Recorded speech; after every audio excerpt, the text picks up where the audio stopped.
Fantastic Friday. This is your boy Hawk with some more HAWKE'S Talk and Squawk pertaining to J-Dub behavior. Basically some more content for my fellow ex-J-Dubs / apostates. How y'all doing on this fantastic Friday? It's a hot one, I know that. Here in Philadelphia, but you know that ain't nothing new. July and August weather in Philly is brutal. It's always hot.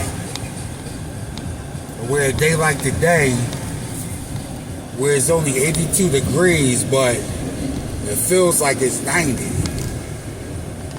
So of course I'm riding with the AC on blast. Just headed home after another day at the office. Figured I'd chop it up with y'all real quick. And this little video is not going to be too long, but this one pertains my J-Dub sister, like my actual blood sister. We had the same mom and dad. She was born into the J-Dub cult. When my mom got baptized, she was carrying my sister. She was born like a month after my mom got baptized. So she was literally born into this shit. And I said not too long ago, and I used to always say it, even once I first left the J-Dubs 15 years ago, I said my sister was doomed from the start. Especially the way I rebelled against the elders and didn't let them scare me with their fear tactics, fear mongering, whatever. I always knew my sister would be a lifelong J-Dub. I mean, there's still hope, but she's so indoctrined. I don't know, you don't never want to say never, because I'm sure it's people that then left that it might not have seemed that they would ever wake up from that. So there's still hope for those, even the ones that are deeply programmed. But as for now, and from how I be hearing from my brothers and other family, that my sister's always still reaching out to them about going to the memorial and accept the Bible studies or whatever. She even took my pop and his wife into going to the memorial, which shocked me. Not so much from my pop's end, because he used to come to the memorial when we were coming up. You know, he wasn't so much a stranger to going to the Kingdom Hall, when I gave my first number 2 talk, or my sister gave her first talk on the ministry school. You know, he wasn't a stranger to coming for stuff like that. But his wife, she's so deep in the churches that I was surprised when I saw a picture of them at the memorial.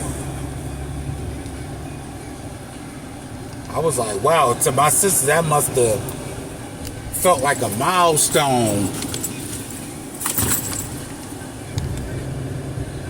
Getting somebody that's so deep into the church, and even at times would say they would never step in the Kingdom Hall for anything. That has to be a milestone to them when that person actually does come out. But anyway, yeah, my sister, she's deep into that shit. Like, she's a member of the sign language congregation and everything. You know, she's been to serve where the need is greater.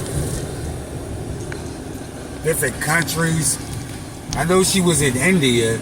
You know, my pop gives me all the scoop. Because we don't talk.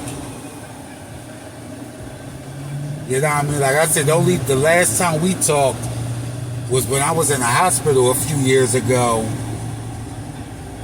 And her and my mom showed up because they thought I was going to die. You know, I did a video on this before when they tried to stop my queen from giving me some of her blood when I needed a blood transfusion. But yeah, that was the last time I physically talked to my sister. You know, even though she's tried on more than one occasion to talk Queene and go into the hall and studying, and even had the nerve to tell Queene that they could talk to her, but they can't talk to me. Now, remind you, this was after.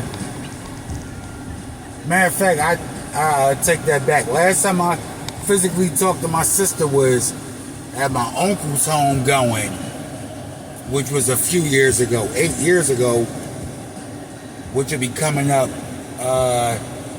either the end of this month or early next month. This was after the blood transfusion. This was the last time I actually talked to my sister.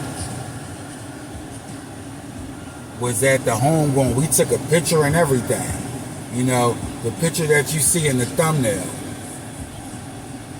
That was the last time we talked then. I know she was heavily scolded by my mom and the elders after that, because it was after that when her and Queene went out to lunch and she told her that, oh, they could talk to her, but they can't talk to me. Queene looked at her and told her, you lost your damn mind. And even after that, they still would send her letters or like send her memorial invitations. And remember, I told you, they sent Queenie a memorial invitation, and a couple of days later, the apartment building we was renting at the time caught fire. But the nerve of them. But my sister, you know what I mean, we're 5 years apart.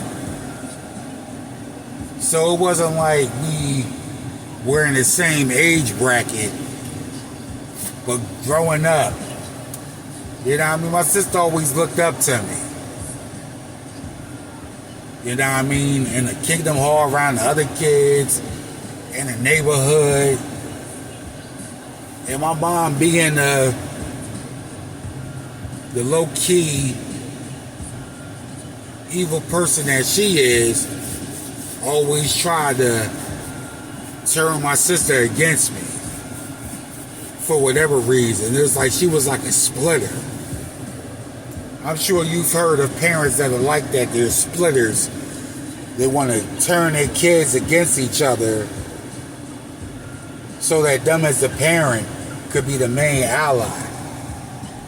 Because, you know, siblings can be so close to where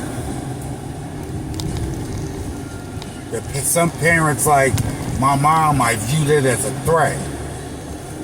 And that's common amongst the J-Dub circle we were in as well. For, you know what I mean, J-Dub parents to split their kids against each other. You know what I mean? I've seen it quite often. And even heard stories like that from fellow ex-Dubs. But anyway, that whenever my sister would start acting funny, like when we were coming up, I always do it because my mom put some crap in her head. But that still didn't stop me from being a lover, protective big brother. You know what I mean? Buying her clothes. Because my mom didn't believe in buying this name brand clothes. So that led to me hustling, doing what I had to do so I'd be able to buy my own shit. Because even when my pop or grandma would buy me nice stuff, or buy us nice stuff, my mom would find a way not to let us wear it. You know what I mean? Doing a little underhanded shit by giving this stuff away or selling it. Then buying this, you know what I mean, cheap second-hand type shit. So that's what led me to the streets at a young age, making my own money. But you know, I would buy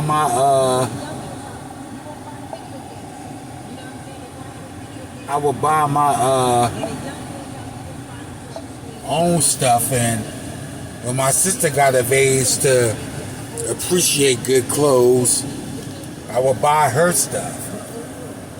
You know, when the neighborhood girls would bully and tease her for her large eyes, you know what I mean, I'd encourage her to fight back, and she would beat them girls up. Even though my mom was always on that passive turn the other cheek shit, like, nah, that's how you get your ass whooped. If somebody fucking with you, you gotta defend yourself. You gotta show discipline. Set the tone. So my mom was always upset about that, because I had my sister stand up for herself.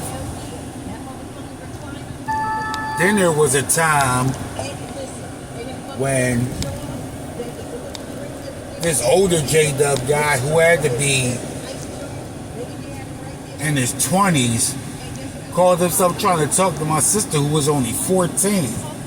Then tried to lie to me, telling me he was 19. I told him, listen, you stay the fuck away from my sister, because I know you're not no 19. And I was 19 at the time, so even still, I wouldn't condone that. But this motherfucker was like 25, 26, probably older. Then going to lie to me. I told him, you stay the fuck away from my sister. I know where you live at, and if I find out you went behind my back, it was on some pedophile type shit, I'm gonna beat the crap out of you. You know what I mean? Matter of fact, you gonna wind up missing. And I put that on everything. Sure enough, he fell back. But then come to find out later on that he was caught up in some shit with other underage girls that went to the hall. Long story short, his dumb ass wound up getting locked up because the girl's parents went against the elders' two witness rule bullshit, and did what they were supposed to do by reporting his bitch ass to the authorities. I mean, this is almost 20 years ago now, so I don't know what the fool's doing now, but yeah, he actually got in trouble for doing foul shit.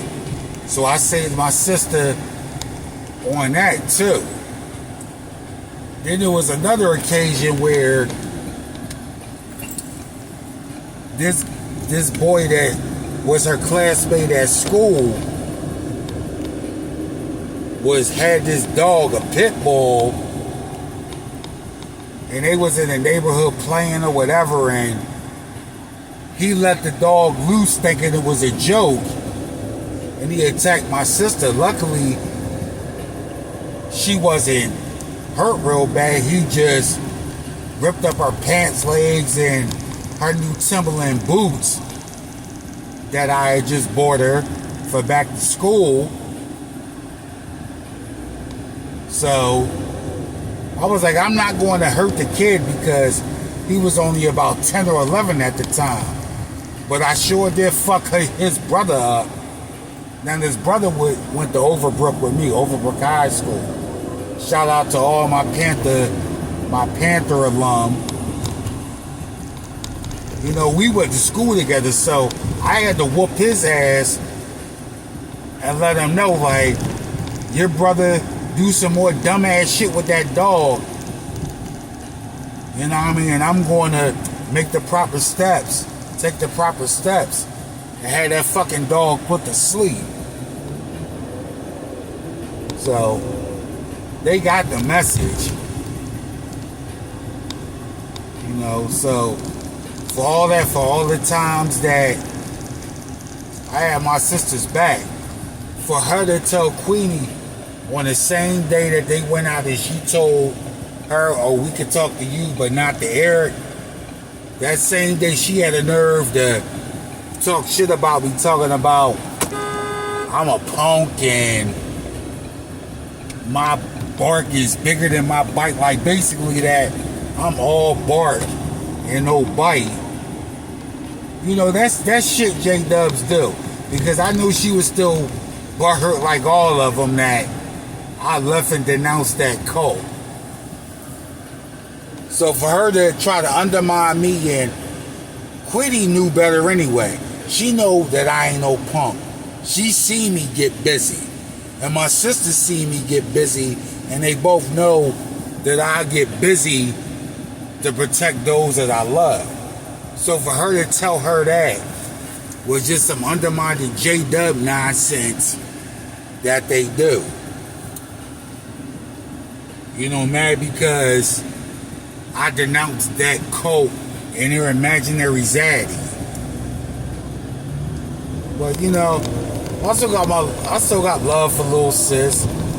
You know, she can't help it that she's been indoctrinated and brainwashed by that cult, and my mom that since I left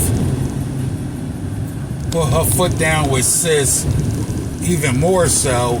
I mean, you can't have both of your kids leaving the cult and realizing that that's a bunch of nonsense. But look, little sis is brainwashed. You know? And my older brother, well, our older brother, he always likes to debate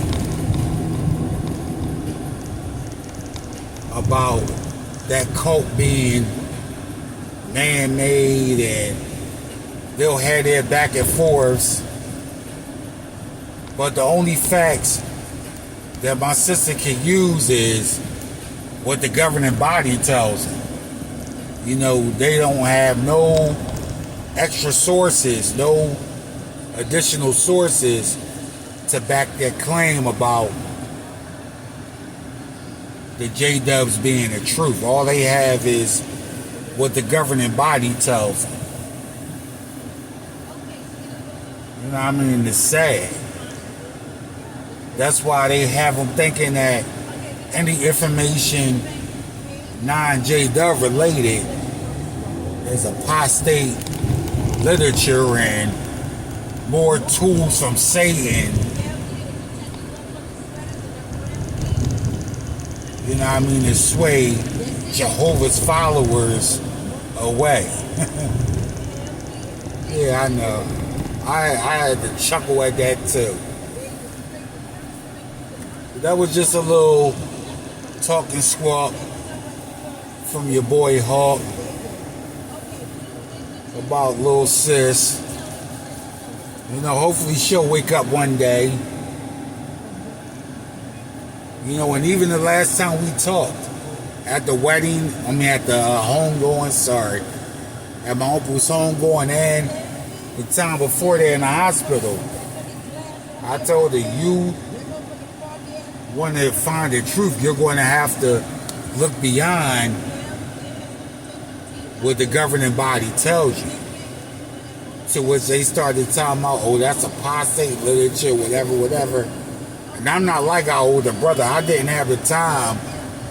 I don't have the time to do all that back and forth debating nonsense, because, as you all know, most J-Dubs that's in doctrine, it don't matter how many facts you present, they're not going to take heed to it anyway. And all they're going to say is that you're spreading lies and apostate propaganda. So it's almost like there's no hope. Literally is no hope. You know, you can only hope that one day individuals wake up. And the way I see it, I'm like, man, as far along as we are in the age of information, y'all should still be believing in this nonsense anyway. How many times is the governing body going to change up their stance? You know what I mean? Oh, the new system is right around the corner to it's right on our doorstep. Oh, it's just taking a little bit of time. Oh, the new system is stuck on the turnpike, or there was a big accident for paradise to be on the way to around the corner. It's like every time you turn around, there's some supposed new light or whatever. Yeah. And meanwhile, their flock, their shlipo, continue to drink the Kool-Aid and believe whatever they say. Nixon going to be talking about, oh, it'll be the year 2052. Y'all went from 1914 to 1919 to 1975 to the Y2K, the year 2000, 2012. I'm sure when a pandemic hit in 2020, they was in high panic. Oh, the new system is right there. Now next is going to be 2052. Oh man, you just gotta laugh at that shit. But anyway, I don't know, I think that's all the stories for now about little sis. Like I said, she had to make it seem like I was a punk and a guy that was all bark and no bite. All because I don't believe in their fairy tales. But the fact that she told Queenie that shit like she was actually going to believe it. Now I know sisters or siblings will talk about one another like that, like, oh, they ain't going to do nothing, they all talk or whatever. But nah, you still butthurt, and that's more nonsense that you let your mom put in your head to try to discredit me any way y'all can. You know, it's just sick. But anyway, I'm gonna wrap this up. Stay tuned for more Talk and Squawk with your boy Hawk. Hawk out.